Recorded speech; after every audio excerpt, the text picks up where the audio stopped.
Depuis mon plus jeune âge, j'ai pris goût à avoir un cheval, à le caresser, à le prendre.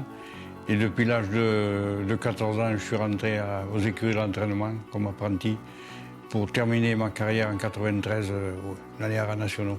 Au départ, mon père voulait faire de moi un coiffeur. Mais moi, j'avais l'esprit un peu bougeotte. Au début des années 50, quand Francis Pécou intègre les écuries de Pompadour, il approche les chevaux du haras national pour la première fois.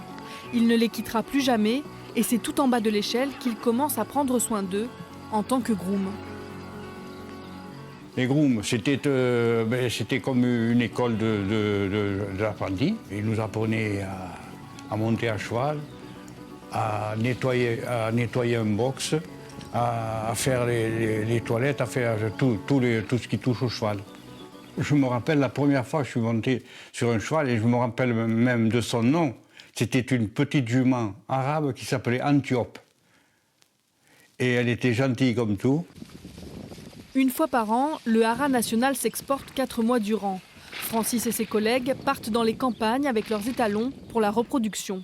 Châteauneuf-la-Forêt, Genouillac ou Ribérac, le garde est missionné dans différentes stations de monte. À chaque fois, c'est l'expédition.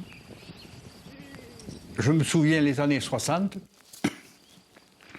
le haras partait encore, tous les étalons partaient par wagon. Et les wagons, on mettait un étalon d'un côté, un étalon de l'autre, on faisait un lit de paille au milieu, avec nos bagages, on restait au milieu. Et toute la nuit, on était trimballés d'un côté et de l'autre. C'était folklorique. On réunionnait dans un rayon de 25-30 km autour des stations. Et les gens qui avaient des juments, aussi bien les juments de sang que des juments de trait, amenaient les juments à la station pour les faire saillir, pour avoir un produit pour l'année suivante. Il y a des moments de satisfaction. Moi, je me souviens avoir eu une poulinière qui m'a fait plusieurs poulets, dont 3 champions de France. On a l'esprit compétitif. Dans les étalons, j'ai eu de très bons étalons au niveau anglo-arabe. J'ai eu un étalon comme Fairyland qui a été le meilleur de sa génération. Féru de course, mais jamais parieur, l'homme s'est impliqué dans l'organisation d'événements hippiques. Quand l'heure de la retraite sonne en 1993, Francis Pécou est adjudant-chef à la jumenterie nationale.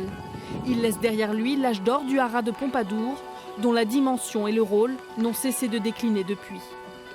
Et quand je rentre dans les écuries, que je vois toutes ces écuries vides, connu ce que j'ai connu, c'est vrai que c'est dur. Il ne faut pas y avoir travaillé, quoi, quand on sait. Parce qu'il faut savoir qu'à l'époque, les haras, quand on jouait à l'époque, chaque matin, il fallait faire les box, et on montait à cheval tous les matins.